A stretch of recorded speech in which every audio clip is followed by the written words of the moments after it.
Good evening, everyone.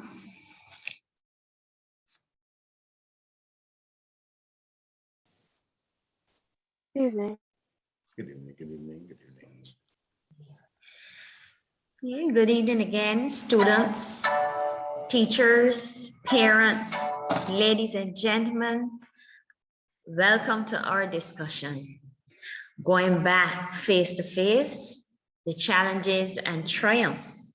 I'm your host for this evening. My name is Ardith Burgess. And the objectives of this evening would be for students to be empowered to put solutions on the table, to have a voice, and for us to commend them to be willing to share. For teachers to be more intentional about being part of the solution and using their voice. And for parents to be engaged. I'm a parent, I know what it's like. And be aware of the successes and challenges being experienced by both students and teachers, and to query what they do not understand. We will now open the floor. Remember, you will need to raise your hand to make your contribution. Good evening again, everyone. First question. What has this experience been like over the past 2 weeks since you've returned to face-to-face classes? I really would like to hear a parent's idea or experience so far, and then we can hear from a student and a teacher. Any parents in the room?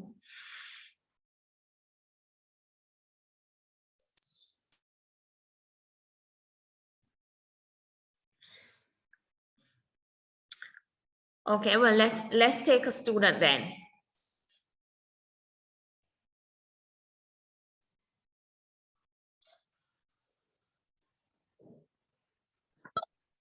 Good afternoon.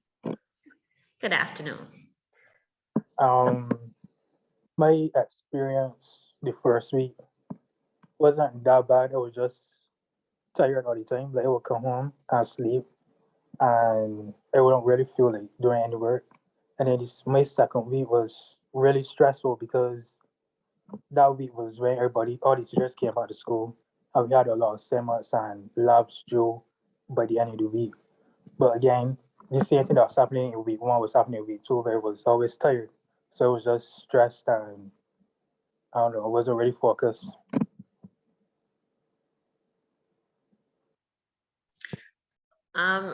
I know this is specific to you, but my personal question to you would be, did you speak to anyone? Did you speak to one of your parents in terms of how you were feeling, and if there was anything they could assist you with so that you could manage the process a bit better, especially the stress? No, not really.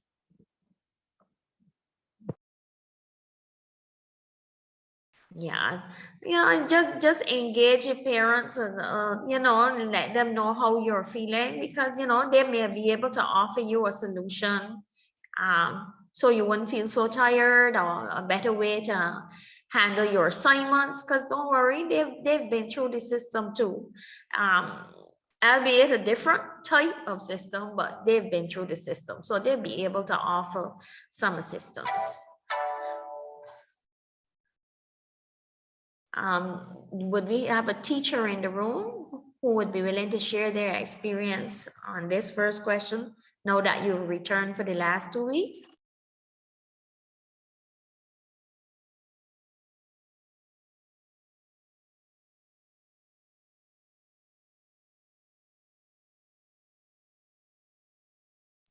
No teachers in the room?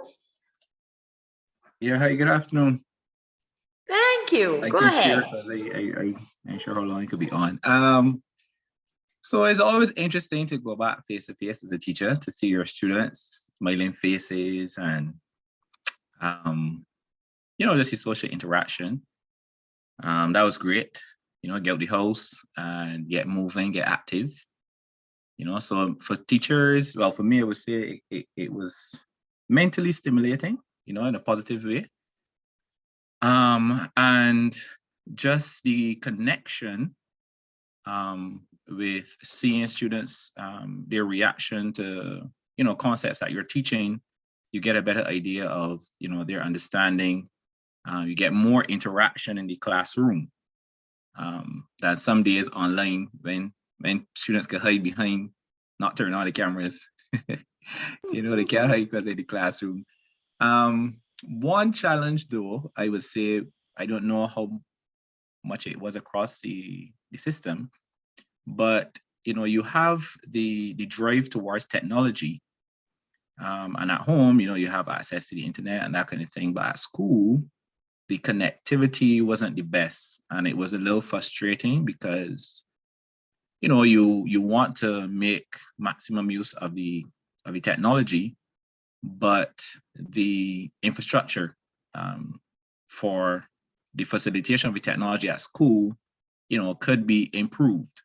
And I think that that's one of the things that, as a teacher, I would like to see, so that we wouldn't take a step forward and then take, two backwards, because we have to go back to the whole chalk and talk. So positive to see the faces and hoping for some improvement via the improvement in technology.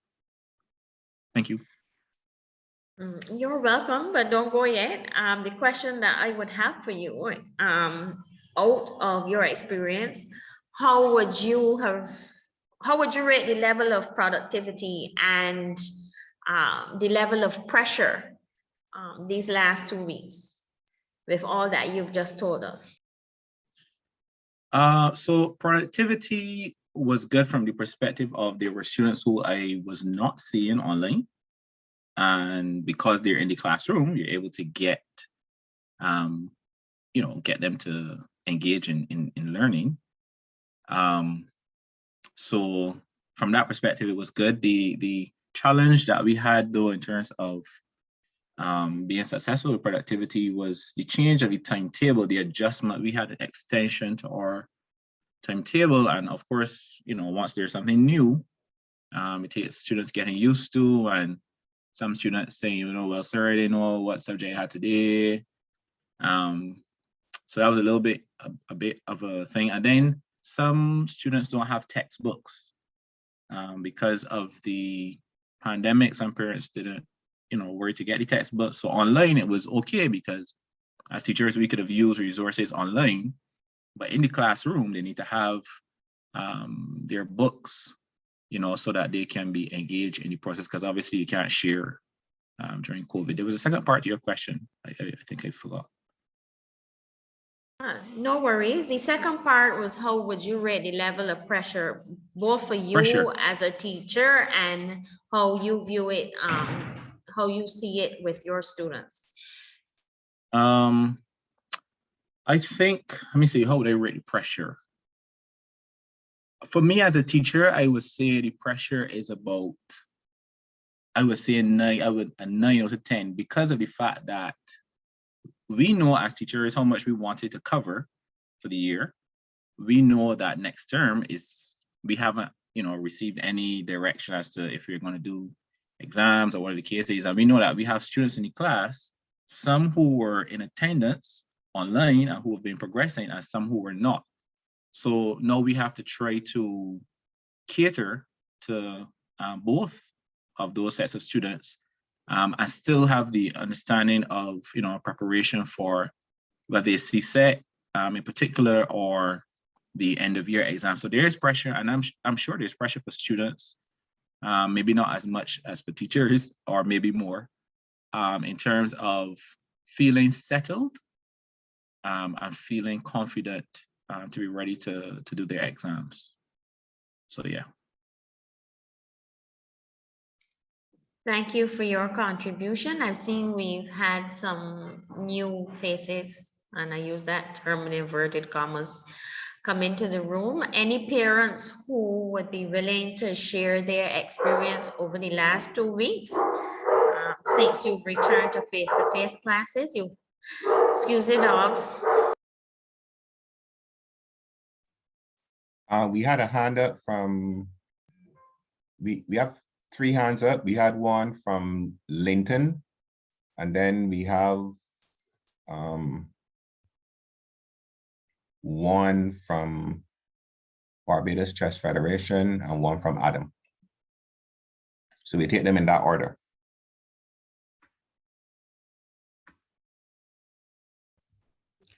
Good evening. I'm Jackie Linton. Oh, I was invited to this meeting. I'm a teacher, but I'm a primary school teacher. So my perspective may be a little different from everybody else's. I was glad to get back out, and my students were glad to get out, and it was fantastic to see them.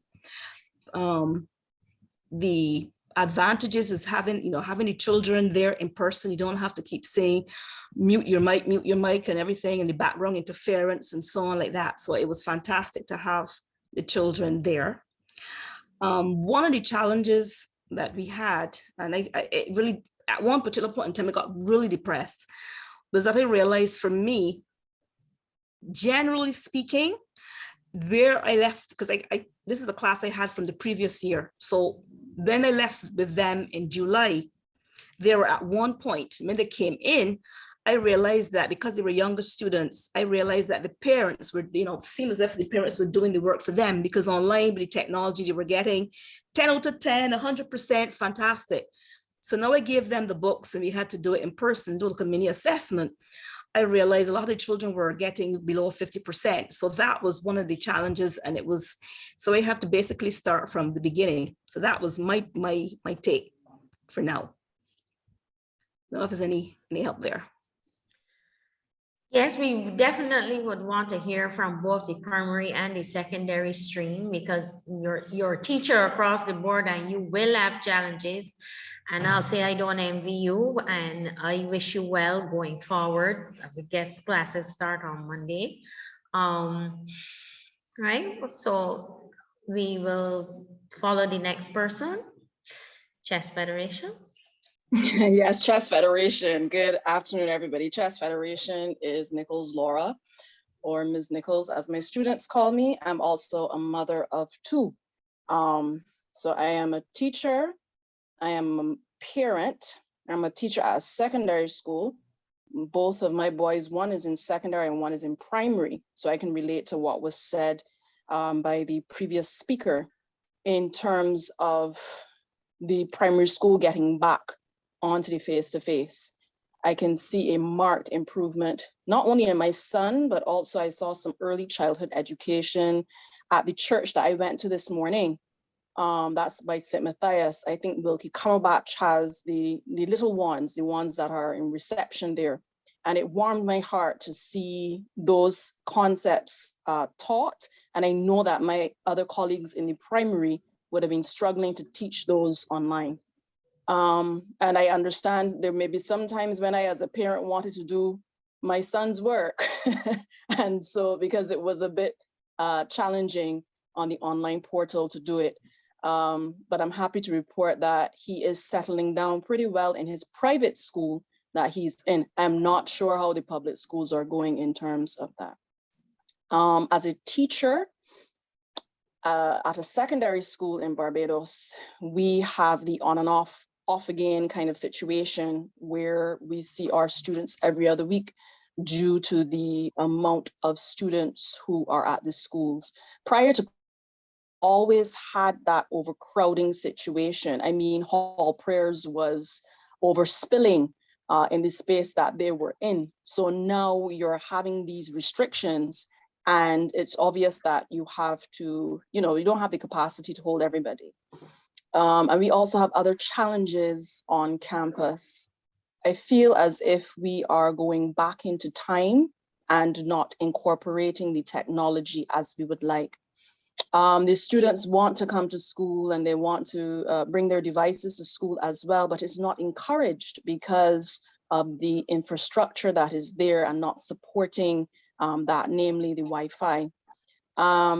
So that is a challenge for us. Some of my colleagues have been staying at home teaching so that the ones who are at home can receive instruction and quality instruction at that. We feel pressured. We feel under a lot of stress and duress, and kind of wish that the society would, I know there are some members of the society who do love us and they give us all of their support. I have some parents who give me some, what do you call them now, vitamin C and immune tablets to take every day because they know that I am important to their child's life and they don't want me to have my immunity compromised when I go on campus. I'm talking about this and my voice is breaking because that is what we are in right now. So going in the face-to-face is quite scary in terms of that. Some students, so most students where I am teaching at, they keep their mask on, they social distance, they adhere to the rules. Maybe 1 or 3 will challenge you and state, you know, there's no reason to do such, at which we have to increase our professionalism and speak to that, that student. So I'm just saying overall, because I know that I have to go back to this chess tournament that I'm in, organizing, helping to organize as well too. We are really overwhelmed as professionals. We are overwhelmed as parents. We do want the best for our children overall. And I think that's what we need to go forward doing. What is the best for our children? Thank you. Thank you so much for your contribution, Ms. Linton. It was really Sorry, that's thought-provoking. Nichols, not Linton. Nichols, Nichols like the bread. Yes. Apologies, yes, apologies, Ms. Accepted, Nichols. accepted. Yes, really thought-provoking. And as a parent myself, you've touched all the bases. As far as I can see, my children are already out of the school system, but yes, my heart does break for y'all because I don't think there's nothing like a teacher. It's a calling. Adam, no, it's now to hear a man's view as a parent. Yeah, first of all, I thank Michael T. and Chess Foundation for giving their views as teachers. I noted that both of them talked about the infrastructure issue. I am kind of at a loss as to why this would catch anybody by surprise. All the protocols and all of the talk, we always knew we were going back in the school. If I was a teacher going back in the school, and I know I can teach the fifth formers because fifth formers in the school, but I got to teach the second formers who are at home. It would behoove me to know that I got Wi-Fi in that school. So I am amazed that so many teachers went back to school and then became surprised at the absence of the infrastructure. I mean, there was all sorts of talk, at least the theory is that the union of teachers this and the other union of teachers that had these discussions with the ministry. So how could something as basic as that escape, not be talked about until after? I don't want to upset the Chess Foundation too much in terms of ragging on teachers. But in those days, you had children at home that needed teaching. Teachers don't turn up. If and when I was at school, I turn up late or didn't turn up. As often as happened with my children, in this first 2 weeks, I'll get flogged about 3 times in that period of time. So when you dig into it, you find out where we couldn't teach because we didn't have the infrastructure, et cetera, et cetera. But it cannot catch you by surprise. And then when I turn on my TV, I see the minister, the chief education officer. You would think that this was the smoothest thing that ever happened. Greece done. The greatest return to school ever. When I go online, I see social media got the children from, I ain't gonna call the school's name, but today, everything gone sweet. I said, well, I must be living in the wrong parish because where my children are, they're struggling. The teachers at those schools don't have no Wi-Fi. I know that teachers skinning cuttings enough. Running out of school to get home. I got some teachers that that want to use their own data. I tell them watch yourself because they only do that for a month. That can cost so much money and be frightened. So why do we not hear from both the teachers and the parents who have to know that their children are being deserved or underserved, that it is not as smooth as the minister and the ministry and the chief education officer would have us believe? Let me put down my hand. I finish. Mute.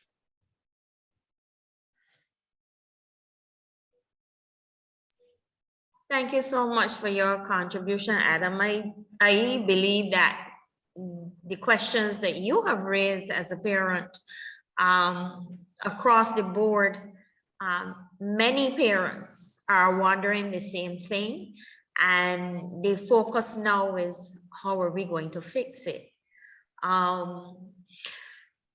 Is there anyone else that wants to share in relation to this particular question? How was your last 2 weeks? Any other teachers in the room?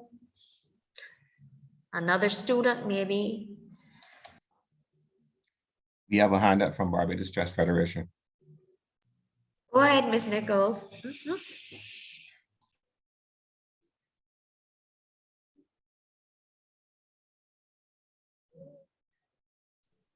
Yeah, sorry about that. I'm between 3 different devices right now.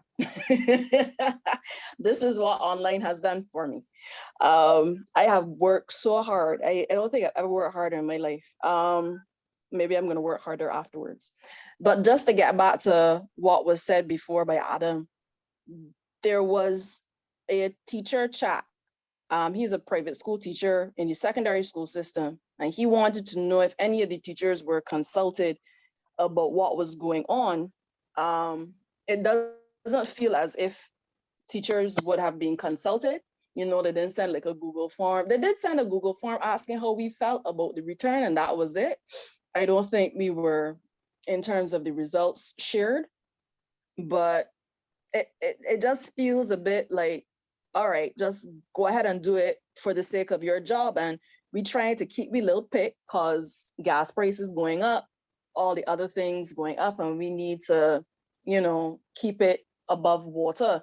So I think that people aren't saying anything in terms of the teaching profession because they are fearful of anything that may go on. The other thing is that, and I teach this to my students, the power of the media is what we need to take into consideration here. The media allows you to see what information they want you to see and not necessarily the entire thing. So the media is biased. And that is why we are seeing all of these. I don't watch Channel 8 because it's against my religion, but Channel 8, I went and I saw something that was talking about the return to school and the reasons why the children's eyesight would be better. That they would, so they went down the road in terms of that. And I'm saying, oh, wow, okay. It just feels like you are being forced to do something because of a popular opinion. Social media has been horrible to teachers. And, you know, some of my colleagues are just rethinking the profession that is. If it continues this way, as I told my friend who did the private school secondary teacher who did the chat, if it continues this way, you may lose some of the people in this sector to places like Bermuda or Cayman, who would be, you know, offering to take us. So it's something that we really need to consider in terms of keeping our profession, and yes, I said teaching is a profession, our profession intact. And that's all I have to say right now. The chess tournament has finished. I need to do a report. Thank you so much for your contribution. Trisha Watson. And Ms. Watson.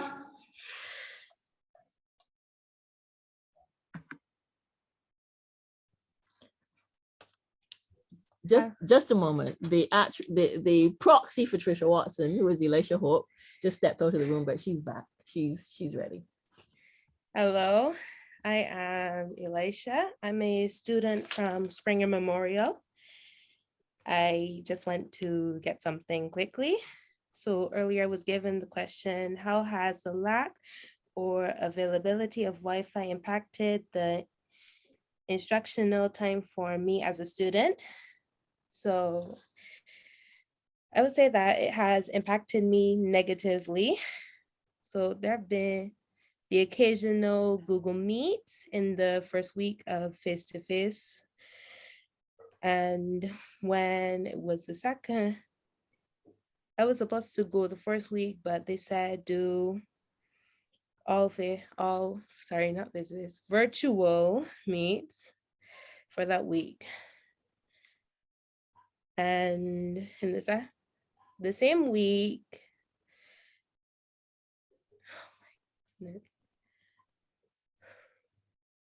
sorry, I am great.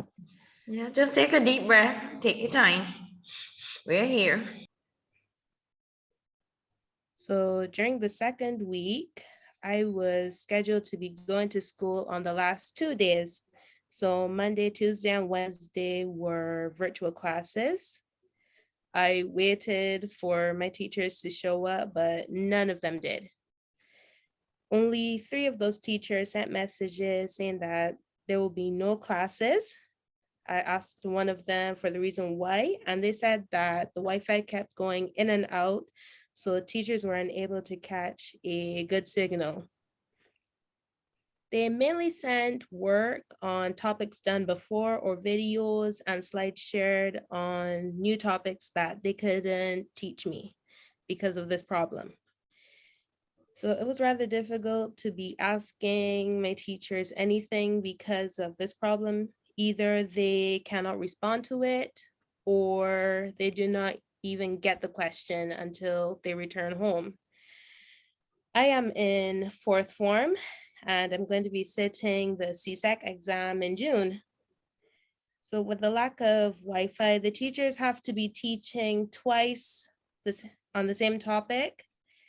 So the syllabus is taught at a much slower pace. And because of this, I'm worried about my class and I, if we're going to be ready to be sitting the exams and even being able to pass them. I participated in the project discovery for Springer and the other schools.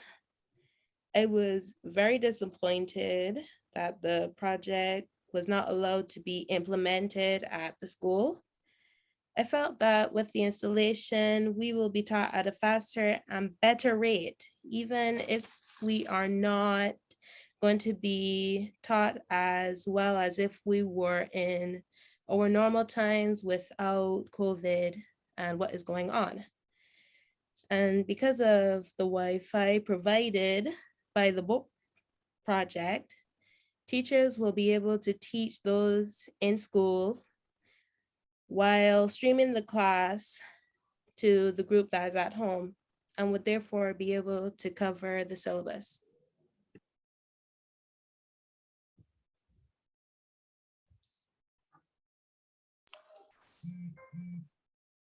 Thank you so much, Ms. Watson. Tricia, would you like to add anything to that as a parent? Sure. Let me just work here next to Elisha, who's taking up my workstation. Right. As a parent, I have to endorse the things that Elisha has said. Obviously, when she is at home, we're the ones who have to contend with her frustration and try to, find solutions to the problem that presents itself where she's waiting for work and it's not coming, or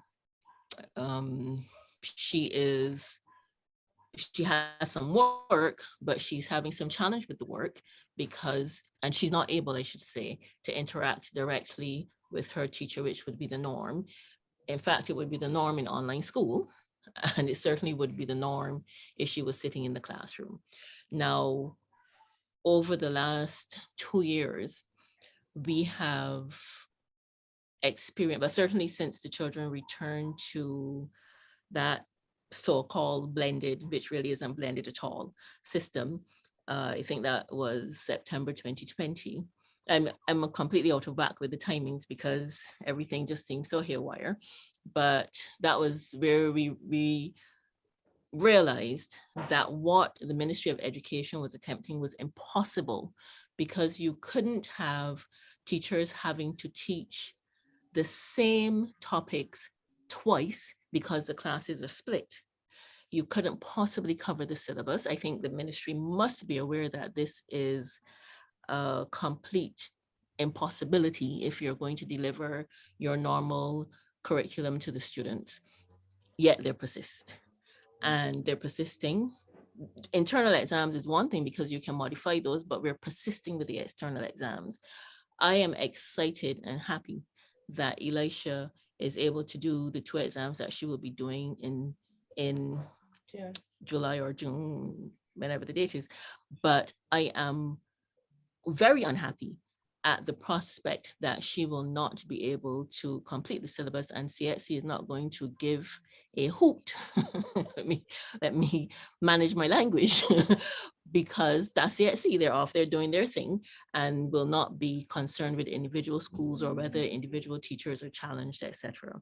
And I don't understand several things. I don't understand how the ministry is proceeding, but I think that has become par for the course. I do not understand the silence among teachers and parents.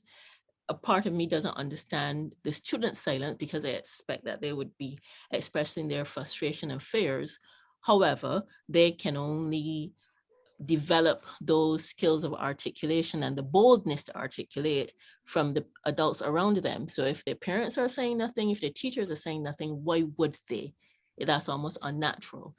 And so having then had the visibility of the BOLT project, and the BOLT project that Elisha is referring to is a project that reached out to schools to ensure that there was sufficient connectivity to allow this seamless delivery of instruction to the students in the different locations.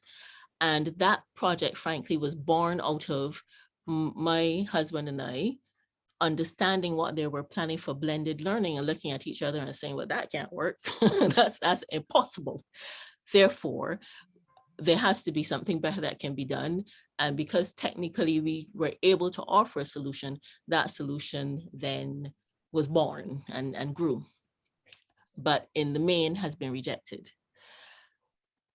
A stunning turn of events, because one wouldn't expect that a solution being offered in the manner that it was. And I expect that Tyrone can say more if he's so inclined, that a solution being offered in that way would be rejected when it obviously would put us in better stead. It would not have been prohibitive in the sense of cost and mechanisms. And now we are in the, what is this, 3rd iteration of this, and we're facing the exact same issues that we faced at the beginning. For me, it is impossible to spend, what are we looking at, over a year, maybe a year and a half, facing this issue down and not tackling it and being silent on the issue as parents. I simply don't get that. You guys are probably wondering how a person who was reluctant to say anything could say so much, but this is extremely frustrating. I know Elisha, when we asked her if she would speak, she wanted to say something because she really has been troubled, and she's spoken to a couple of her teachers at school. But again, this should not ride on the students' shoulders. This is for us to tackle as the grown-ups in the room, literally. And that's my exhortation, actually. Besides just doing this kind of thing and speaking, we have to tackle this frontally with the people who are the decision makers to say this has to be solved, because we cannot continue in this way. Our children will be left behind. You can do all the educational reform and replace the system that you like. If we don't give these children an opportunity to catch up what they have lost and to use the technology is not new. I'm sure among this group, we can find people who have done distance learning at university level successfully. And that's been going on for decades. So for Barbados to be sitting around saying, oh, we don't know how we're going to get this done is madness to me, because this is old stuff. And not just the delivery format, but being able to create bespoke material for our children. I'm frustrated to hear, particularly with my primary school daughter, these accents from all over the world. You hardly understand what they're saying. When you look at the material, some of it is just nonsense. It's poorly written. It doesn't make any sense. And we have to just tell her power through. But we're in a position to deal with it. And I expect that there are many parents who are not in a position to, sort that out for the child to understand. So all of those are things that are in the bucket for me that lead to my frustrations. I'm generally frustrated as a Barbadian, but most definitely frustrated as a parent who has the ability to deal with these issues technically and what can I say, intellectually. So that also leads me to wonder what the children of those parents who cannot contend with these matters, whether technically and technically comes down to something is happening when the child is online and you have to deal with the technical issue. It's certainly not obvious for the children and not always an easy solution. So I wonder how those parents who are not able to, or children who are not having supervision because their parents are at work, how those children are coping. And I really exhort parents and teachers to stop being silent on these issues. We have to do this because it's not even just a case of what is important for the children, but this affects us as employers, as teachers who are going to deal with children who are going to higher levels of education, children who will want to go overseas to school and will be competing with children who've not had to deal with these issues. All those are the things that we have to, throw into the bucket. Yes, the domino effect now that you're speaking of, because the area where we are at now trying to handle this now affects so many other things going forward. And you raised the option here, and this is where we will move to question 3, because you actually raised it coming out of question 2. And I understand that there's a type of connectivity solution. There were a number of them. They were designed, tested, and dissolved by a team of 20, comprising the students from UWE, BCC, secondary schools, and the skills training program. Also included an engineer and an educator, and this was done at a number of schools.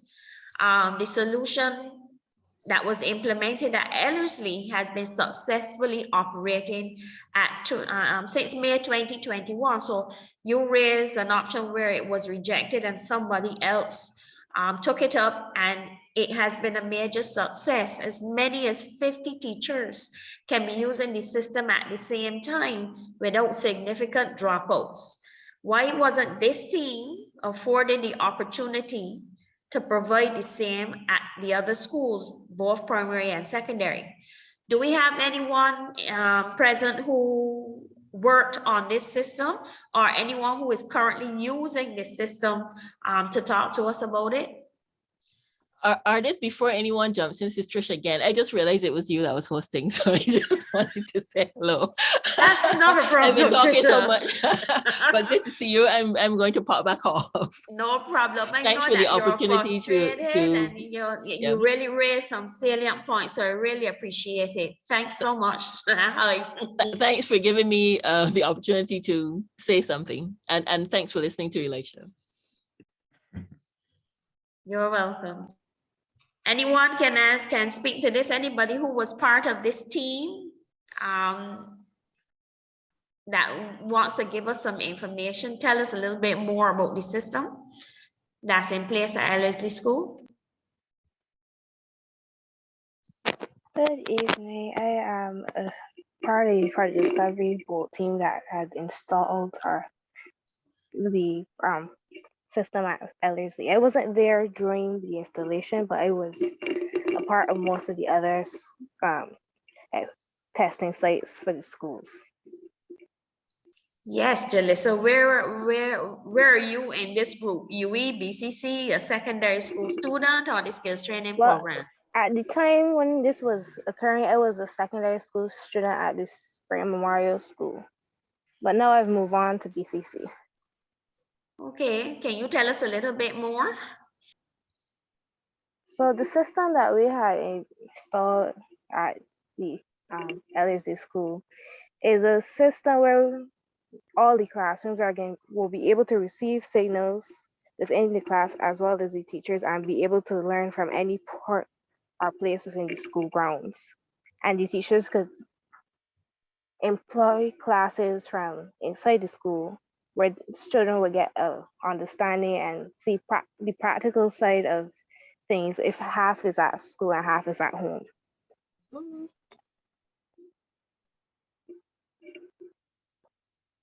Okay, really appreciate that and giving us a little bit of background. Is anything else you would like to add? How do you feel about the group going forward and doing it in the other schools? Since you have a success ready to go here.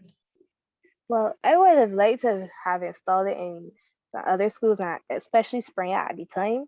But due to the rejections for the number of times and the stop of the entire project at the school, it wasn't able to be conducted and it was able to be conducted, but it wasn't able to be installed where I knew it would have been beneficial for us students at the time, especially with the examinations, because it was a really rough time during that year and this 2020 is trying to get all that information crammed in to this allotted time to us students, because it wasn't even it was only about half of the same amount of student hours we would have gotten if we were fully effective at the school. Thank you so much for your contribution, Jalissa. It's really, heartening to see that a young person is part of a team that, can do something to benefit not just herself and her school, but the whole system, as it were, as we know it. Are there any other than Trisha? Is there any other parent or teacher from Springer Memorial School here?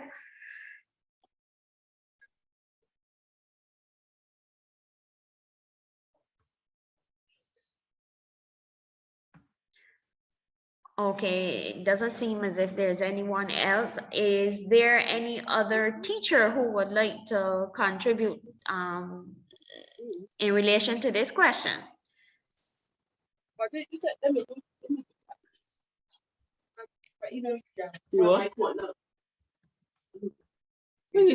Hello.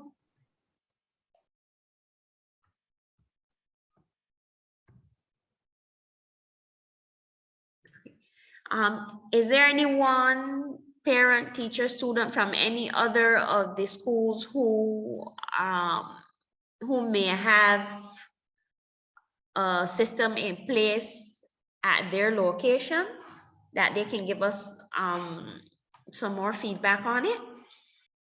I could give you a little bit of feedback. Go ahead, Tyrone. I was actually waiting, hoping that somebody from Ellerslie might be willing to share what their experience with the system is like. Because I think that would be an interesting thing to see or to hear from one of them who are actually using it, so that it's not secondhand information that we're getting. But again, like Barbados First, Miss Nichols said, right, as I had a little senior moment there, I can't remember her name. Sorry. Like Miss Nichols said, there is this fear among teachers. Apparently it's a fear among other people as well. It's almost like you can't speak the truth if the truth is not something that certain authority figures want to hear or want to be known. And that's really sad. I can't believe that as a country, we have reached that level of cowardice. That is really, really sad. I'm not here to embellish any stories or even to give a different personal opinion, except that I think it's sad that people friend to talk. But I believe that if there are facts and if there are figures, that those things can be stated, because those things are measurable. Those things are things that you can check. That is not somebody's opinion. When you say that 50 teachers can be on at the same time, that's not guess. That's information that is charted. That's information that has been collected from the system itself. So it's not even just 50. We know that up to a maximum of 80 devices. And the system at Ellerslie, the information for the password is only given to staff. So we know that up to 80, somewhere between 60 and 80 devices are on between 8:30 and 2:30 every day for the last 2 weeks. And that information has been charted by an automated system. We know that some teachers are on more than one device, as Ms. Nichols was saying before. And that is why we are estimating that the number of teachers may be down to about 50, because some teachers are on more than one device, and some teachers may be on 2, some teachers may be on 3. We also have credible information from the school that the dropout, the fall off, whatever you want to call it, is minimal to 0. These are facts. They're an opinion. We know that this system has been functioning like that in Ellerslie School since late April 2021. That's a fact. We know that students have done examinations on this system, paperless examinations on this system at Ellerslie School in 2021. That is a fact. That's not anything we are making up. We know that the cost of the system that has been designed by these students with the help of the engineer and the other person, we know that that is less than 25% of the cost that is budgeted from most other schools, because schools have approached us and they have said, Company X, Company Y has said, to put a system in this school is $90,000, $100,000, $120,000. We have gone into the school. The students have designed signal maps. The students have mocked up systems. The systems have been tested and trialed. We work out a budget. In some cases, as Jalissa and other people have mentioned, we have been able to acquire from overseas, having paid all of the taxes and duties because we were never given any exemptions, all of the stuff required to put into these schools.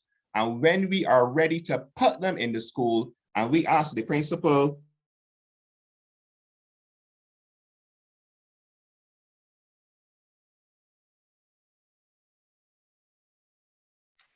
Tyrone, we've lost you for a this minute. is what is happening in Barbados to children.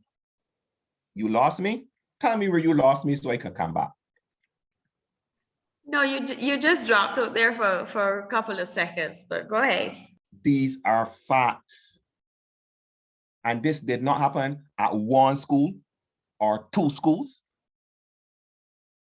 We designed their students from that beautiful place in Waterford that went onto the school compound with the permission of the administration and designed signal maps and designed solutions for the school.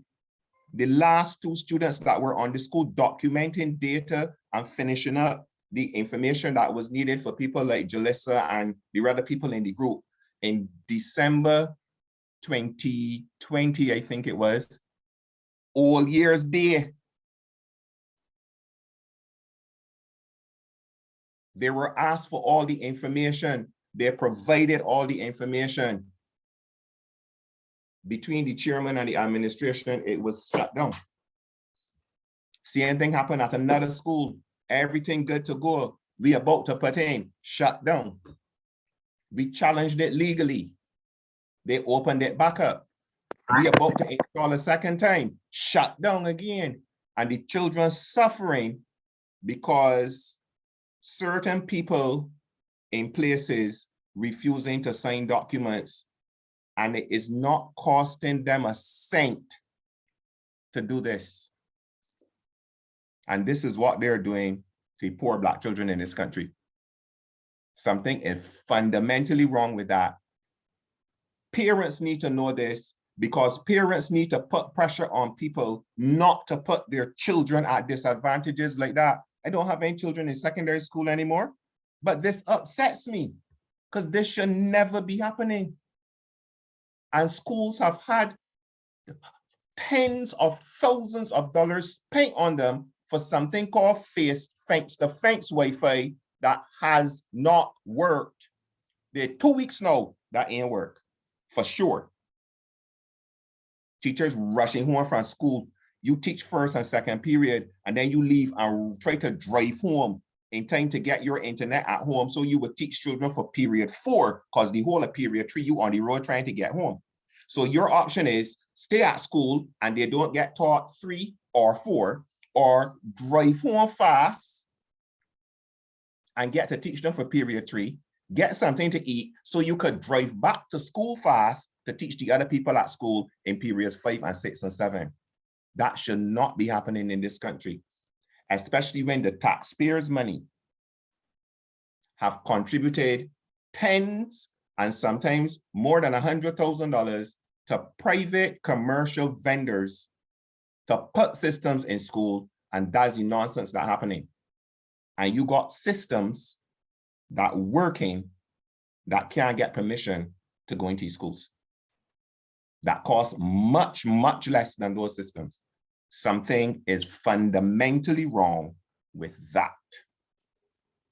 You are telling young people that kind of information, the optics of that situation tells young people, you don't matter. It doesn't matter how bright you are. It doesn't matter what solutions you can think of. It doesn't matter what solutions you could bring to the country. You don't really matter because we ain't checking for you. That's the optics. That's why the team has gone from 20 people down now to 4, because those UE students and those people who were in sixth form and stuff made a simple decision. I do not mind making these kinds of sacrifices to help my country and to help my fellow students and my fellow citizens and parents and stuff. But if every time I do this and we get to the point of implementation or installation, somebody's going to shut it down for a reason that nobody can explain to us, this has now become a waste of my time. So I can just back off and I can go and finish, get my degree and call that day. That's what's been happening to the students in this country. They're being robbed of their education by persons who are refusing to give permission for systems that are working to be implemented in the schools that they are in charge of. That is what has been happening in this country since October 2020. Because I was on medical leave from July to December 2020. I had a very serious issue. And during that, Project Discovery started to develop connectivity solutions for the BOLT project, because it is not a single solution.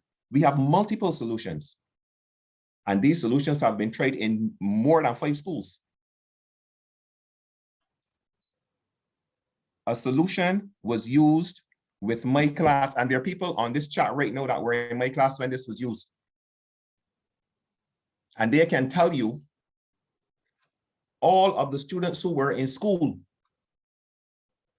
and all of the students who were at home were taught at the same time from a location that everybody in the school was convinced had no Wi-Fi connectivity. But with the permission of the principal, we were allowed to put something in a place where all of the physics labs were able to teach the students who were at home and the students who were at school synchronously. So nobody lost any instructional time. My third forms were so far ahead of the other third forms that didn't use the lab. I had to stop teaching in January so that them could catch up so we could set them an exam. I had to stop in January and just do revision from January to the end of May, because that's how far ahead we were. Tyrone, Yes. Ms. Nichols has her hand up. She has a question. Could you go go ahead. ahead? I don't have a question. I just wanted to, because this is my 7th day at work for the week. I worked the normal days, like people say, you know, the days that teachers work from Monday to Friday. We do not start work at 3. I still do lessons after school. I do also after school. As you heard, I'm in chess and I'm also in 2 other organizations as well. I would not say. But the fact that people think that we finish work at, well, no, it's 2 o'clock, that is a farce. And we also are at the school on the weekend as well too. So even being at school on the weekend, there is no connectivity. And if it's there, you have to go to a particular building and it may last for a little while. So I don't know if y'all are fans of Golden Girls, but picture this, a staff room, 2022, 5 teachers under a fiber optic cable trying to get Wi-Fi. Everybody's holding their laptops and people are asking other people, could you turn off your laptop so that I can get online? I don't think we need to be at this position in 2022. I envision a 21st century learning space where everybody can sit wherever in the staff room or wherever on campus. I could go under the gazebo, or I can go on the outside with my blanket, or in the library. Oh, they don't have any in the library at all. I can go in the library and teach, or my students could research in the library using the World Wide Web. I find it's very regressive. And just like what Tyrone is saying, it is a narrative that people want to stop from having. I know that I have people who are on the IT, on the chat. I was just looking through the list and realizing that. And there are certain schools as well too that I'm hearing the similar things that are going on. And these are older secondary schools and these are newer secondary schools. And you're feeling as if the children in this stage are being robbed.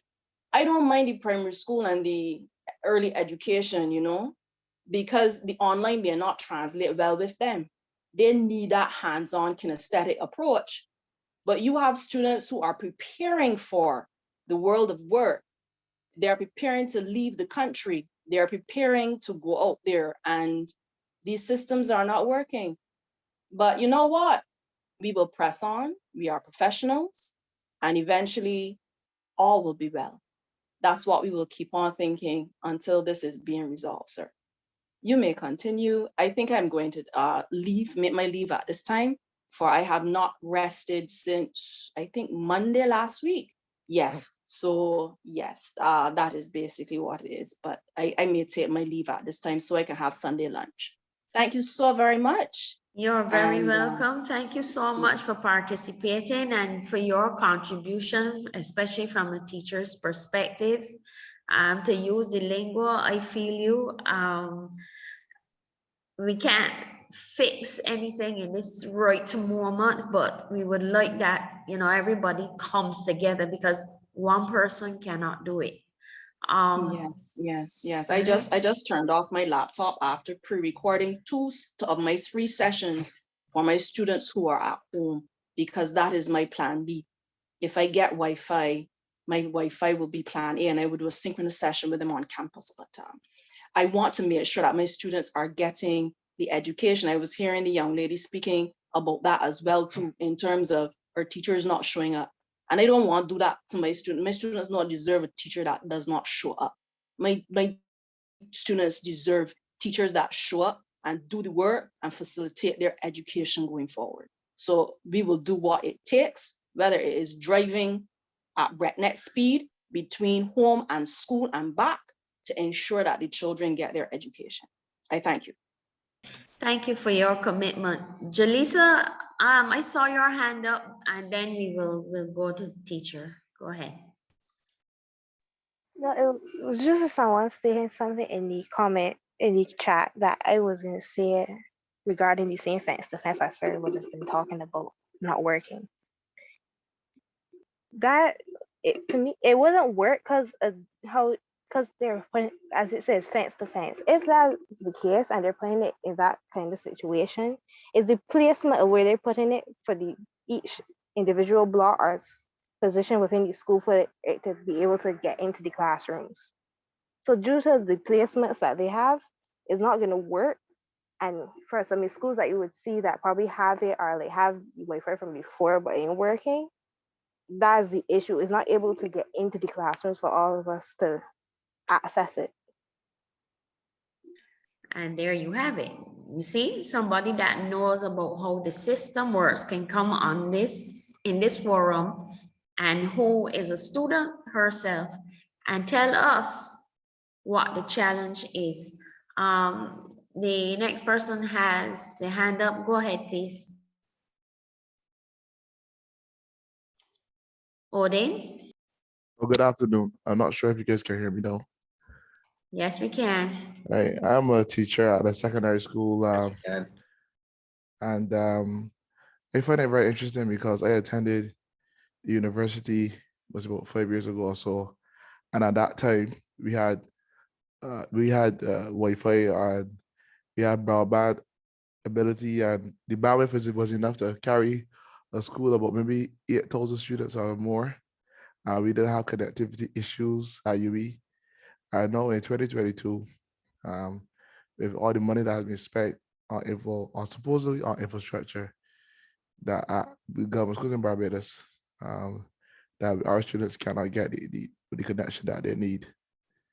And it just shows, as Mr. King was speaking to earlier, that they are not interested, they cannot be interested in our students. And it is sad because education in Barbados, free education in Barbados was devised for everyone to have an opportunity to learn and to succeed and to climb up the social economical ladder. And if in 2022, the people that have the power are robbing Barbadians of this ability, it's going against the whole identity of the country. And it's sad to see. And it's possible to be fixed because at other institutions who may not be controlled by the government, it is possible. So I would hope to see it be rectified. I hope that the solutions that Project Discovery has developed be implemented. But it seems like we are swimming against the tide or even the current. So, but it is a sad day to see that, because in my mind, education is maybe considered to be the #1 industry in Barbados. Yes, we have tourism. Yes, we used to sell sugar cane, but education is the #1 thing, because in Barbados, we have no natural resources. Our natural resource is our people. And if we do not invest in our people, we are lost as a nation. And that's all I have to say. You have covered it all. You've given all the reasons why we have to get this right. Thank you so much for your contribution. Kiara, you had your hand up. Go ahead, please. Hi, good evening, everyone. You can hear me? Loud and clear. Okay. I am a student at Common Fifth Farm, and I don't know. I feel lost honestly, because from the time we got pushed online, I felt like there wasn't a, a long enough time period for our children to settle. It was very abrupt, us going online. And also it wasn't very easy for a lot of children to transition. At the time, you know, it was hard to adapt, not only to me now going into my senior years, but me now being online. So now it's like I feel kind of robbed from not only the school experience, but it's like I feel robbed of time because exams for me are starting as early as next month. So I now feel like I don't have enough time to really prepare myself as I would have if I was in the school setting. Not only that, but I have reached out to more than one teachers about getting help, about, you know, them being able to actually make it to classes, and it's not the case. It's like I have to fight to get taught, if that makes sense. I don't know. It's like no one really cares anymore. It's, oh, you do the work yourself. I had to teach myself a lot of things, and now it doesn't feel the same. The teaching experience doesn't feel the same. The learning experience doesn't feel the same. Also, with classes being shortened now, it's like it's a lot of pressure on me because I have labs to do now. I have SBS to do now. How am I supposed to do all of this in such a short time while still trying to remain calm and, you know, with a steady head when I have exams? So I would like to know exactly how I could, because I mean, 3 years in, and I feel like with the way the education system, I feel like we get put last, honestly. Nobody really thought about how we feel. You know, it's like, yeah, we get asked a few surveys about all mental health, and, you know, I get that is just a survey, but I feel like you should really ask the children themselves. It's also a lot of pressure on us because, you know, we have to still maintain a certain, I don't know, standard, I guess. It's just not the same. So I just want to know exactly how I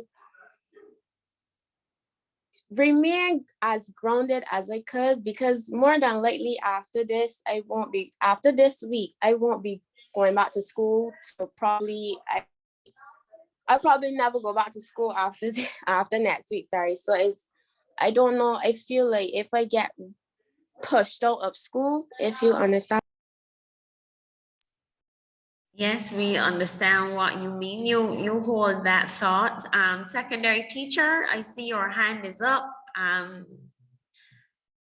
Can you give us your contribution, please? Because Kiara's focus leads us into question 4, but you've had your hand up, and we definitely want to hear what you have to say. Yes, good evening. Am I being heard? Yes, you are. Go right ahead. Right, I'm a secondary school teacher and I teach from the range of 1st to 5th form. It's just that this year I'm not in first. Quite a few experiences since a year ago. What was happening online is that teachers don't all go through the same thing. Sometimes it's frustrating when, say, you're at home, but on some of the meets, they have what we call like phases of responses over time. Sometimes you realize that students are getting very tired just online thing all the time. And then a lot of them start shutting down their there, and teachers are looking and talking to circles with letters in them, right? And that could be very frustrating if you're not getting responses.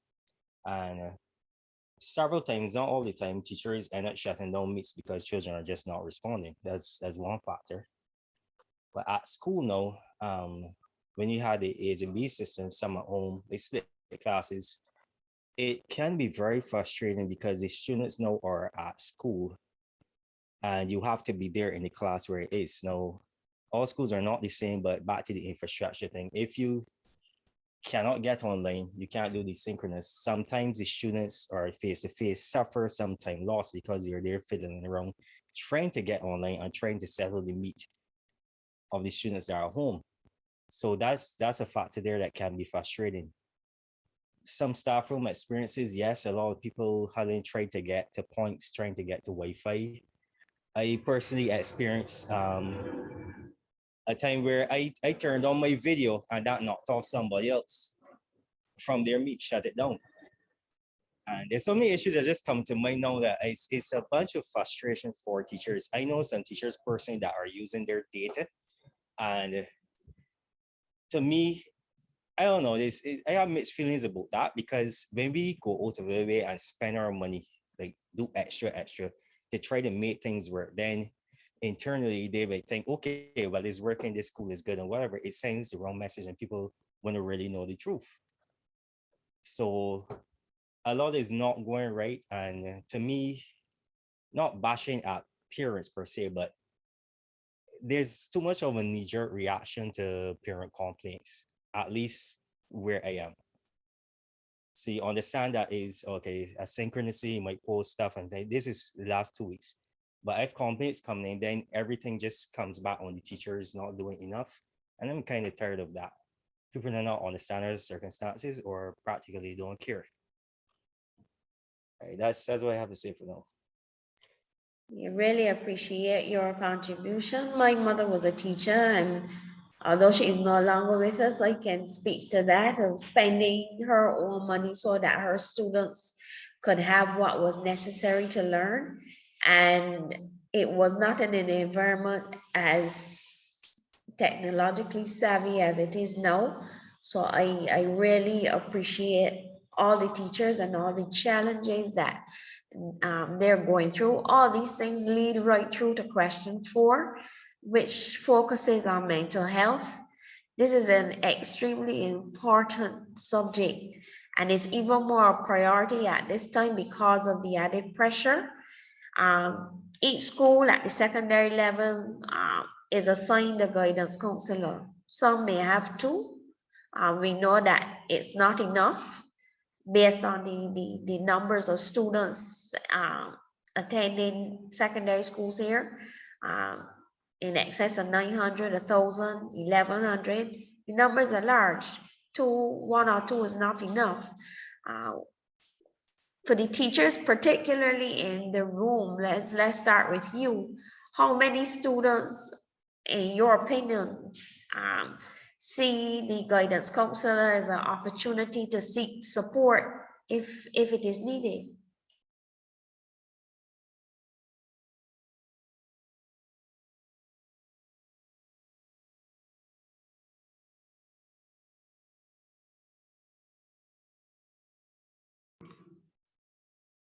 And I also throw it out to the students who may want to share. If you are having a challenge, you're feeling it as the only Kiara had spoken about earlier. Do you seek out the guidance counselor when you are having the challenge?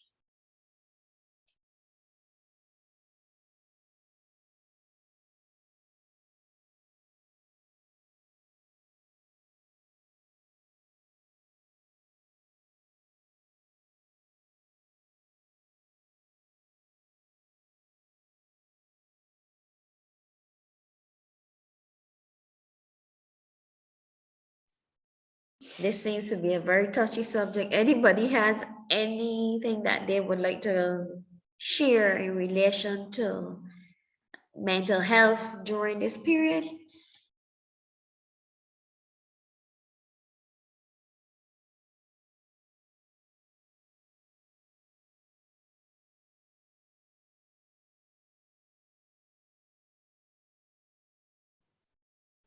I can try to start the ball rolling. I have a little concern. So we have the number of primary school, the number of guidance counselors in secondary school increased. And that is, I think that is needed. I still don't think that two guidance counselors in a time like this can handle the amount of students that are in a in a secondary school. I know I have friends that are mental health professionals. I have a friend who had a business. She was a lone professional in her business. That was at the middle of 2019. And by March 2020, April 2020, she had to expand. And then that company was employing 4 professionals. And I suggested to someone that they go to that same place to get some help at a time when they were talking to me late, around the middle of 2021, and they had no openings. They could not take any new clients for the foreseeable future. That's how serious it is. So it is not even just a teacher problem or a student problem. This is a big, serious problem. So here's my question, because I don't know the answer to this. Do we have counselors or somebody like that in primary schools? Or are only secondary school children prone to mental health issues? Tyrone, can you just repeat the question? Do you have? I lost you there for 2 seconds. The question is, do we have guidance counselors or someone who is designated to deal with these kinds of issues in primary schools? Or are we just their primary school students that are older? There may not be a lot, but there are some primary school students that are older than some secondary school students in first form, because you can defer. And when you look at a student between class 3 and second form, they're basically at the same developmental stage. So if you're going to have them in secondary school, my question is, do we have them in primary school? And if they're not in primary school, but maybe some of the primary school teachers are on, or some of the parents would be able to share with us what is the expectation and how do they think that can be dealt with? Because I'm curious to learn about that.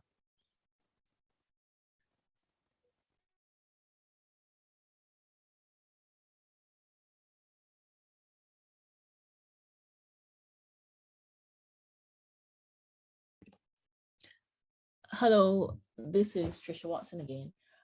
I can answer that question just a little bit by explaining what I understand has happened recently based on my daughter at primary school. So they have introduced, and it was introduced from early this term, social workers into the school who have actually had sessions with the children in class about those kind of issues around mental health wellness. I cannot tell you, and sorry, let me go back and say, the school has always had a referral program for counseling should a family or children need that kind of assistance. So that goes through the ministry. That's my understanding. I believe that's the social care or social scientists. I probably should pay more attention, but I must admit that I saw it as another element of the curriculum, which is a positive thing because that person would attend classes from time to time, but also be available. So I think something is being rolled out. I do not think that it is specific to my daughter's school. That's the extent to which I can say about what I understand.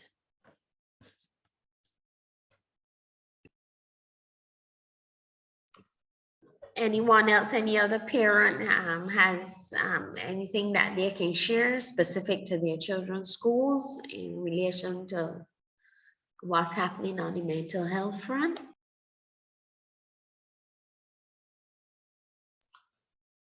Thanks for that, Tricia, because I know some years ago when we were asking about counselors and social workers in primary schools, we were told by the ministry at the time that it's too costly to do it. So we have made some strides, not as many as we should have, but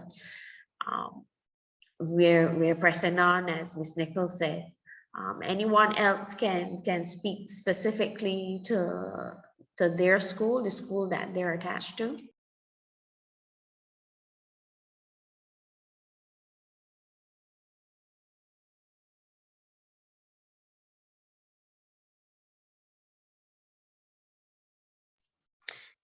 Mental health is one of those taboo subjects in Barbadian society.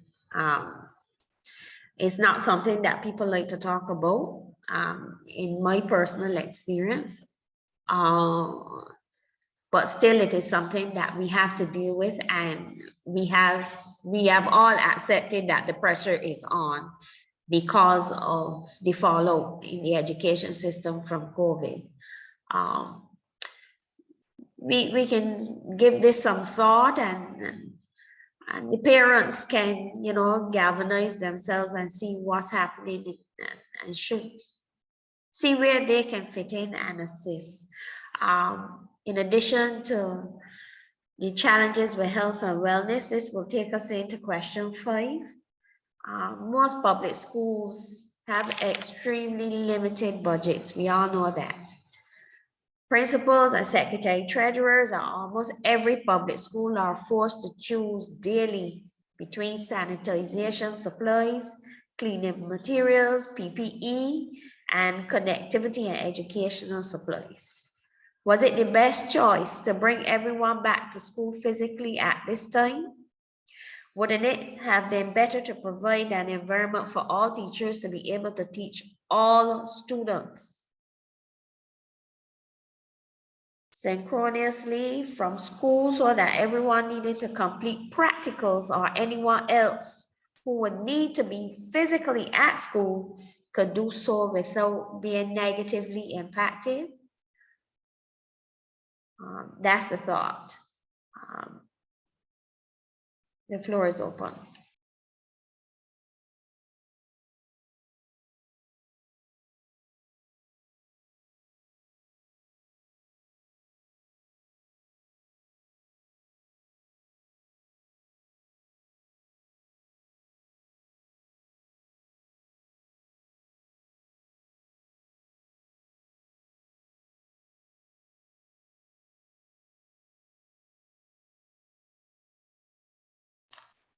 All right, I don't like dead air, so I can say something.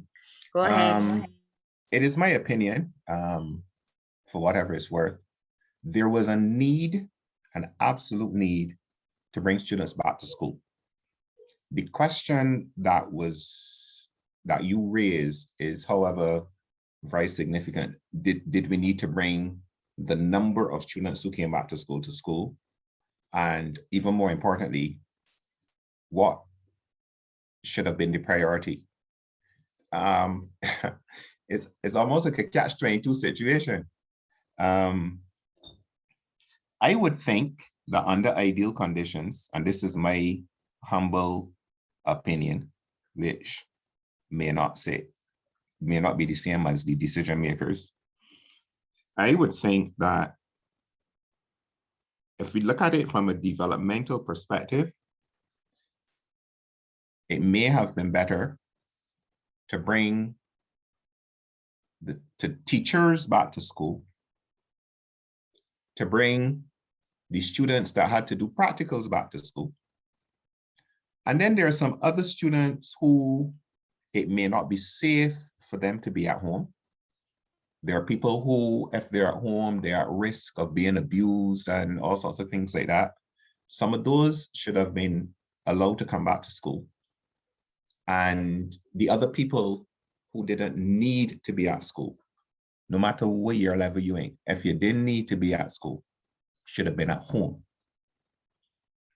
That would have reduced the cost of all the sanitization and all the different materials, because you would have been using less rooms. There would have been less sanitization to do. There would have been less people on the compound. It would have been physically safer as far as the issues with distancing and the transmission and stuff like that's concerned. And it would have given teachers the ability to teach everybody more often. But that would only have been so if the connectivity in the schools was enough. So I think that's where the ball was dropped. I think that after the amount of time that we've been dealing with this, since March 2020, it is now March 2022. We've gone through sections of 3 school years. We should have figured out that the real issue is a connectivity issue, because if your connectivity is what it ought to be, then all of the teachers can come to school. The teachers can then move into different spaces on the school. The teachers can teach the students who need to be at school at the same time as the students who are at home. And therefore, there is no loss of instructional time. I don't think we really understand how much instructional time was lost. Jaleesa said it when she was doing her presentation. Between March 2020 and December 2022, sorry, between March 2020 and December 2020, that little 9-month period, and you're taking out the 8 weeks for summer vacation out of that. Between that period of time, 11, conservatively speaking, 11 million student hours of instructional time was lost. That is an average of between 450 and 500 hours that students have lost. Now let's put that in perspective. You lost 400, you lost 500 hours of your CX. Let's deal strictly with 4th, 5th, and 6th formers. You lost 500 hours of your time. You gotta make up for that in lessons. I don't know how much lessons cost. I don't give lessons and I don't have anybody to send to lessons. But when you multiply X amount of dollars by 400 or 500 hours, that coming out to a lot of money. A lot of money. Per child. Per child. So what has happened, okay? The socio-economic, and as in particular economic divide, has now created an educational divide because the schools don't have enough connectivity in them. So poorer children, and somebody alluded to this earlier, it is now going to be extremely difficult over the next 10 to 20 years for students whose parents are in the lower socioeconomic strata to become upwardly mobile. They're stuck. They can't move. Because even though you were in what was considered a good school, you did not have enough time under instruction from your teacher. This is a real serious matter. This got implications for the next 20, 30 years. This got implications for how our country develops. And if the kind of attention that was paid to making sure that merchants and people in the tourism industry, especially hotel workers, people at the top of the social of those industries, were not disadvantaged to the extent that they could have been, if that kind of attention was paid to our educational system and making sure that the future of the country is not ransomed off, but that we did something to try to protect the country by protecting our young people and providing enough for them. we're not asking, we haven't been asking, teachers have not been asking for a lot. Teachers ain't asked for nothing. Like with the people that get back 70% of the money that they spend on school uniforms, when they bring them in or when they make them get. We ain't asking for nothing, so. Because the taxpayers' money pay for that. And then the taxpayers had to go and buy uniforms all over again. Because in my opinion, all of them uniforms that were 70% of whatever the stock was should have been taken and sent to each school, because everybody know what uniform is good to what school. And people should be able to go and collect their uniforms, because governments don't own money. Governments take money from people as taxes. Those are facts. That's not my opinion. That's a fact. Because I don't know how I could buy a car from you and you still got the car driving it all over the place, and then when you're ready, you sell it to somebody else too. That don't make any sense to me. But if the infrastructure was focused on and the teachers had the infrastructure to function in, a lot of the nonsense that people get and hide behind social media and a lot of these stupid comments that they made, those comments would not have to be made, because teachers would have been able to do what they had to do, and students like Kiara and all them other people wouldn't be stressing in the way that they're stressing now. They might still be stressing a little bit, but not to the extent that they're stressing now. And things could have been really different if, as somebody said earlier, the onus on making sure that merchants and hotel owners and people and entertainers and people in those sections were not disadvantaged to the extent that they could have been if that was done for education, and it was not. If it was done for education, we would be in a different situation now.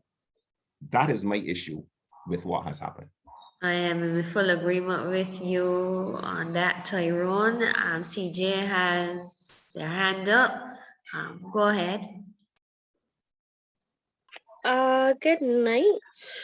My name is CJ. I am currently doing my bachelor's in clinical laboratory science at Barbados Community College.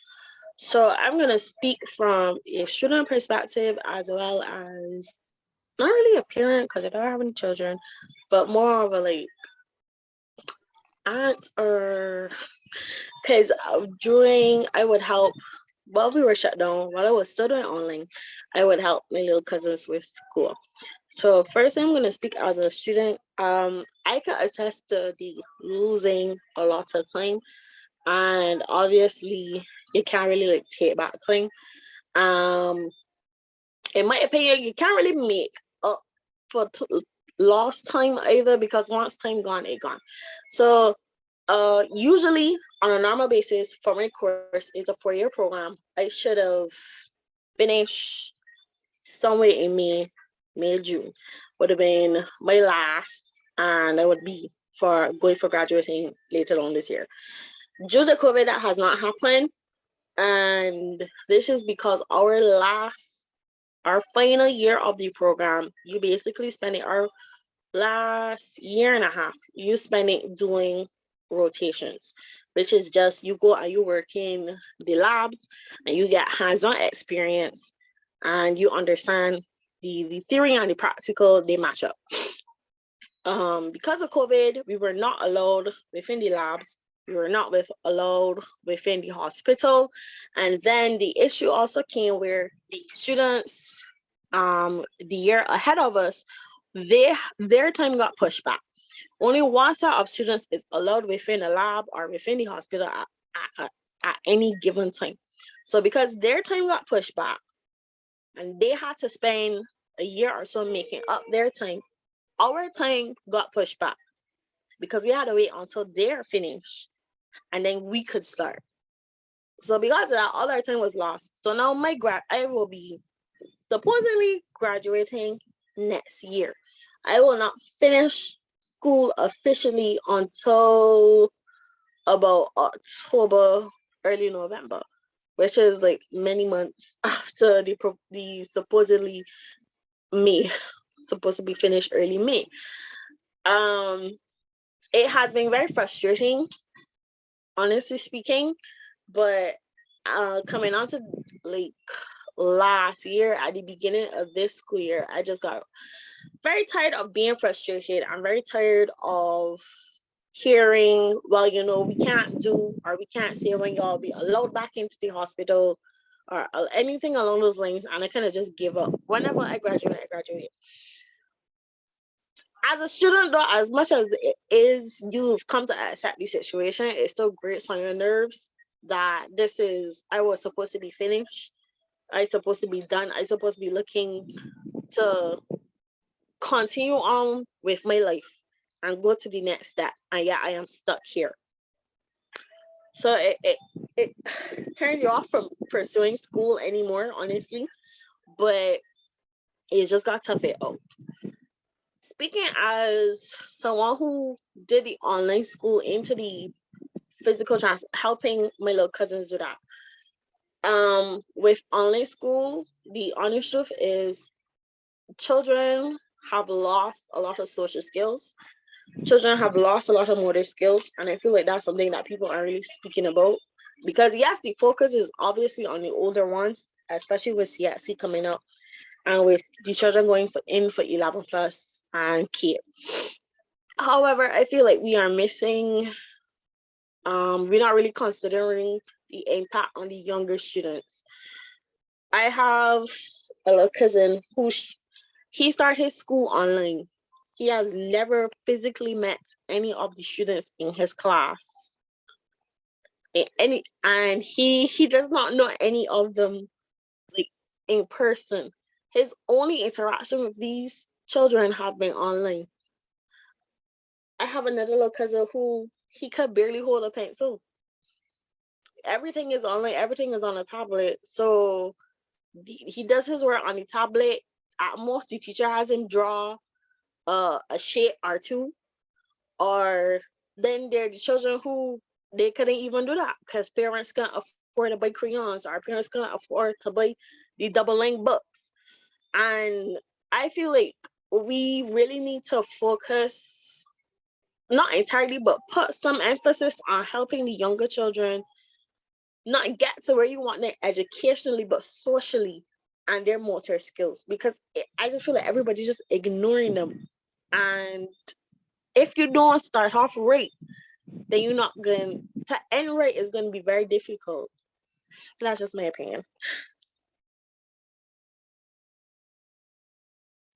Very articulate, very clear, very clearly laid out. It speaks to a lot of the things where it speaks to the gaps.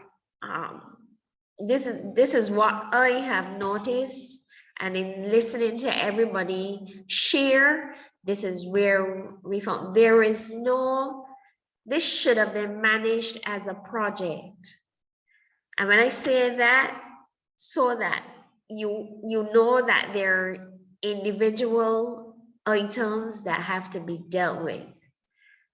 The young lady just raised the little ones. We are talking about the ones who have left primary school now and gone to secondary school, but they are not ready for CAPE. That's another batch.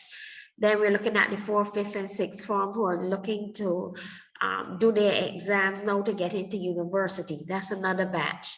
Then you look at the ones who are going to tertiary institutions, including UE, BCC. That's another batch. We should have been looking at the linkages, how we were going to tie this during this period. Because as Tyrone and the young lady clearly stated, the time isn't coming back, it is gone. What we need to do, and that's a challenge that I've been seeing from the powers that be, those in authority, the phrase is when we go back. We can't go back. Explain to taxpayers, parents, the children, teachers, professionals, everybody, what are you going to be doing going forward? How are you setting this up? Remember, Kofi Annan gave Barbados a nice little moniker. We are the small island development state that punches above its weight. That is also Sometimes I think that's more a hindrance than a help, because it can fill people's heads and then we lose sight of what we are really trying to accomplish. COVID was supposed to be a reset. And the key area which provides our people with the necessary education for the working world has been severely affected.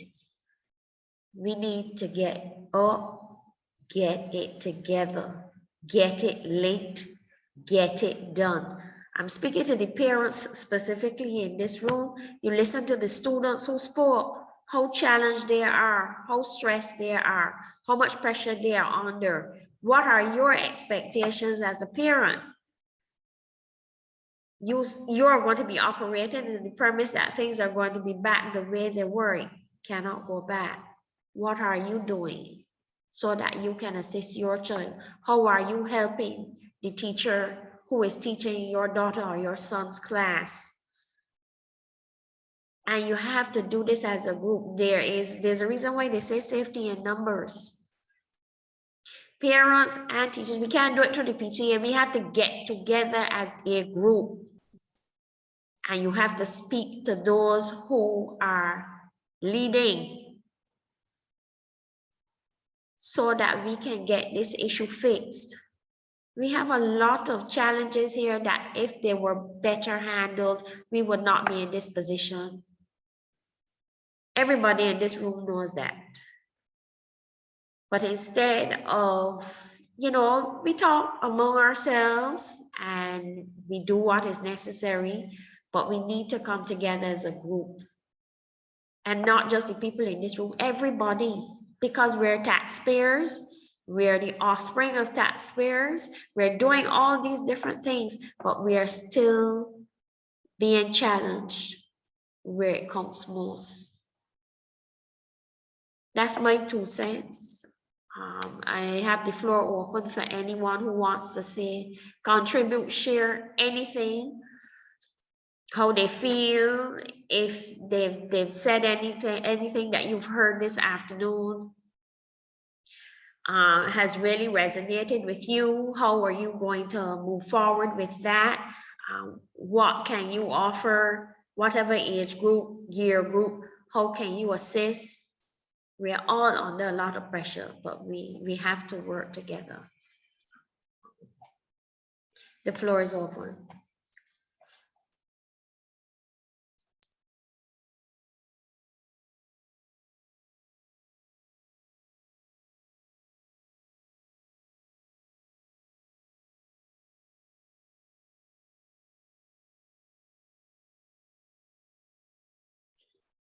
Tyrone.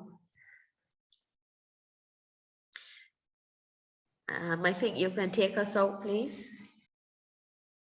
Well, I don't really have a lot to add. Maybe Adam can go first because his hand is up. Go, Adam. I don't have too much to add either, other than we kind of done a reverse look, rearview mirror, what has happened. But Tyrone mentioned, for example, how we could have tackled if we planned it. Somebody said the teachers didn't even get a look in when they were doing the planning of how things went, etc. But I haven't seen anything looking forward. I am fairly certain that on Monday, I see a couple of, there was a gentleman or person there that was SEC teacher is going to go into the secondary school, and the fence to fence still ain't gonna be working. I could tell you for certain that the school that I hear some of the students complain about going on Monday, and it's still ain't gonna be working.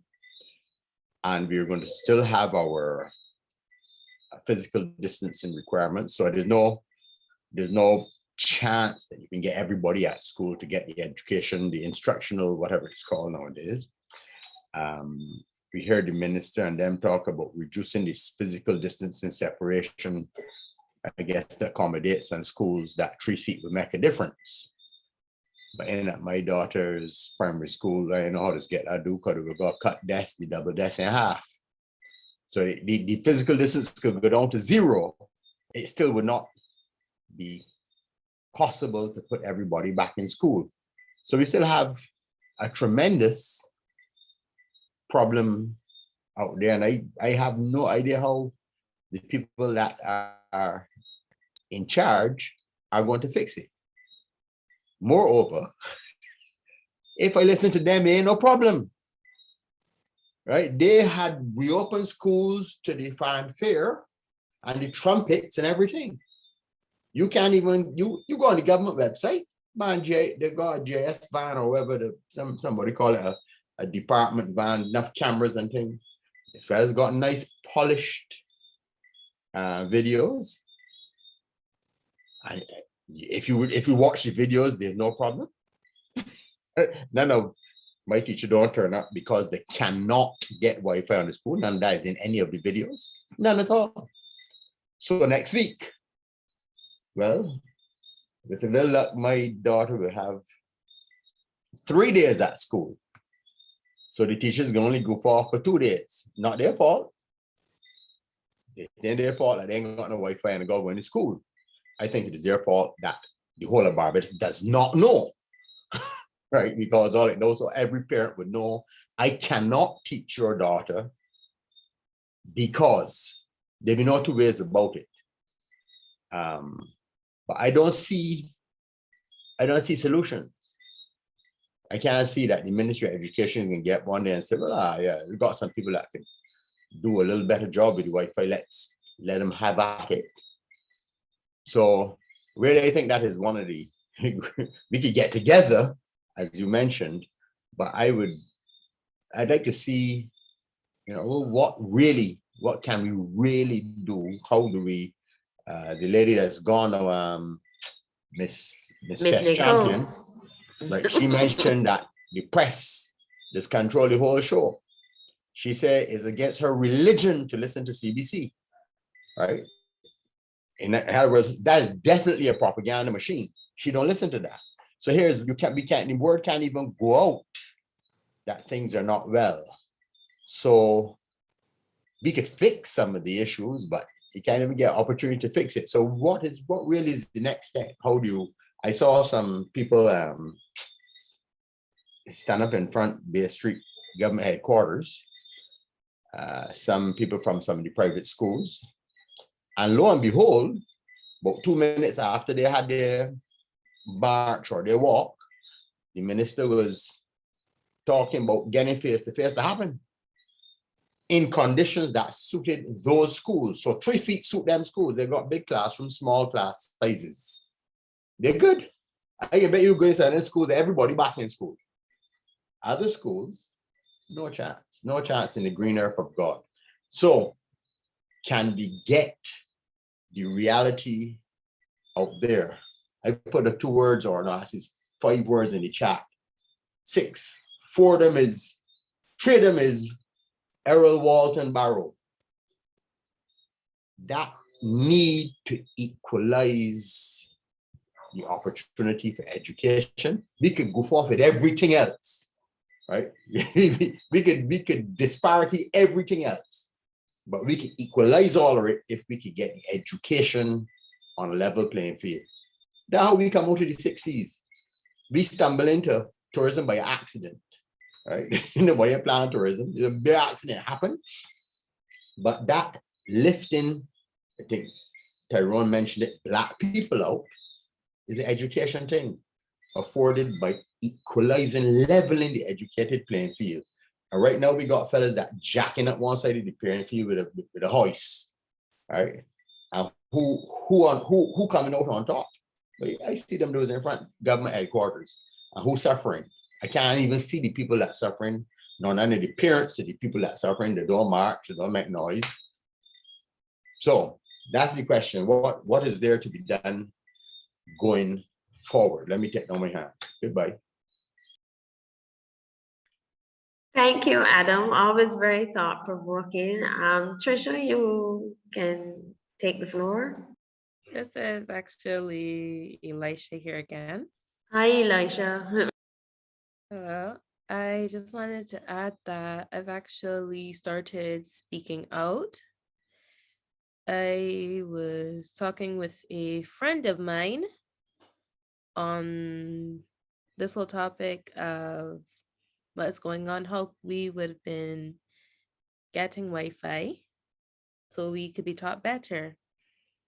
But when she heard that we weren't getting any more, she was really upset. So I would say that it's not just me who is feeling this way, but there are a lot of other students out there. It's just that we have the difficulty of speaking our minds, as mom would say sometimes. Speaking our minds and just saying what it is we are feeling and so on.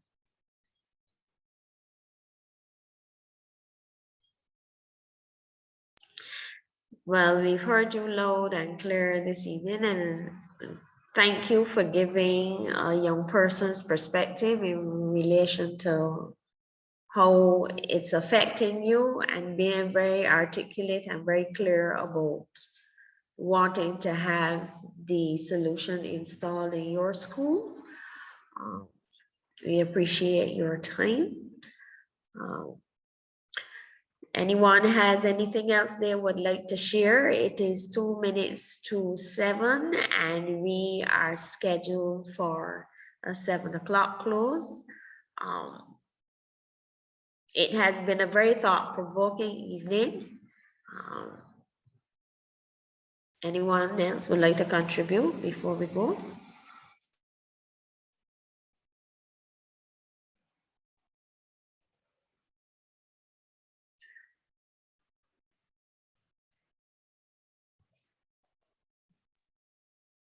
Go ahead, teacher. Yeah, just a provoking question. A lot is being covered and shoved on the carpet. What is a good and I don't know if there's any safe way to do anything. How does the unknown, what's hidden, come out public so that everybody knows what's going on? What medium, I guess probably like this or otherwise, the people that get to know what's going on, like the real deal. Tyrone, that question is for you because I am not in the school system. Well, I don't know that is a question for necessarily for somebody that is in the school system. I think that everybody who is invested in the country should be a part of finding the solution. If people know that there are things that could be done better, if people know that there are alternate solutions that are available but not being even considered. Here's the thing about a lot of the decision makers are politicians.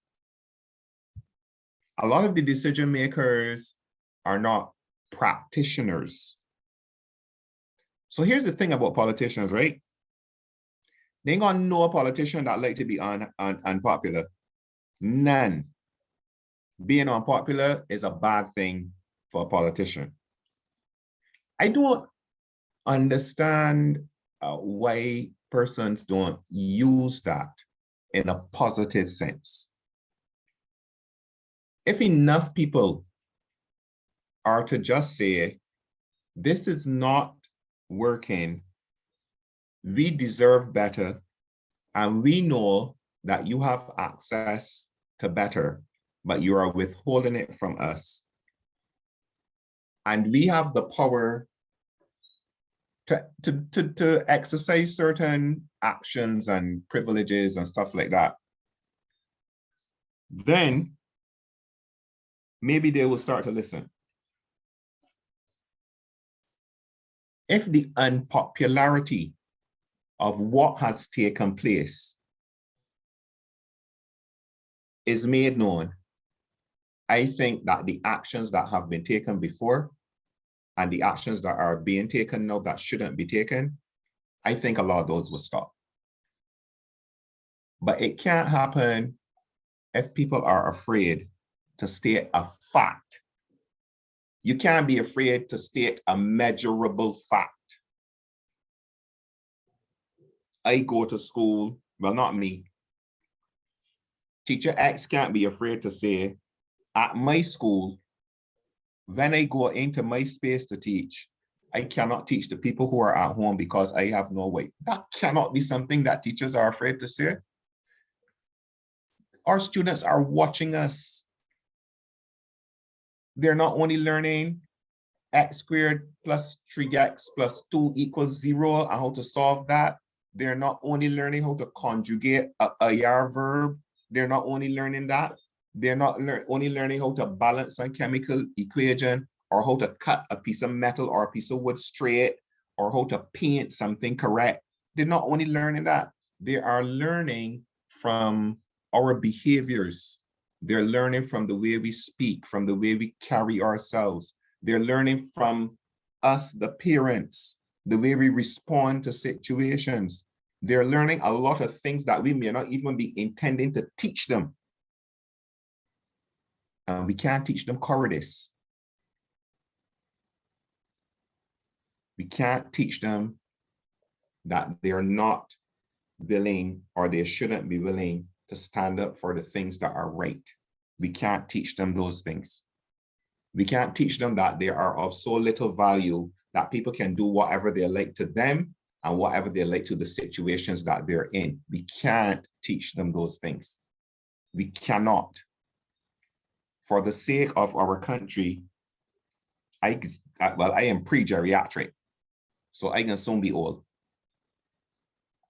And my situation is this: I'm going to reach a stage where somebody else got to be taking care of me. If I don't prepare the next generation properly, I am putting myself at risk of being taken care of by somebody who will very likely not do a good job. That's why it's good to wake up every morning as a teacher and think about, because I'm soon going to be old. Whose hands am I leaving my country and my future in? We can't be afraid. We cannot be. We can't raise populations of students that are afraid to speak the truth. We can't do that. That is my major concern. Parents can't do it, teachers can't do it, administrators can't do it. And we can't set up environments in which it is facilitated. We can't do it. And if we learn nothing else from this discussion this evening, it is we have to understand that we cannot do this to our young people. We can't do it because then we're doing it to ourselves unless we plan to dead before we get old. That is my take. You're muted. On that note, I would like to say thank you to everyone who took the time out this Sunday evening to be here, to be present, to share, because it is a concern that is ongoing and we need to fix it because it's going to affect successive generations. We just thanks, and everybody have a great remainder of their Sunday evening. Thank you. You too, bye.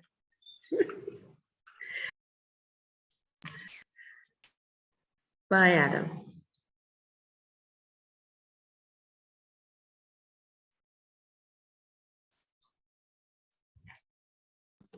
Okay, good night, everyone. Good night, Alicia.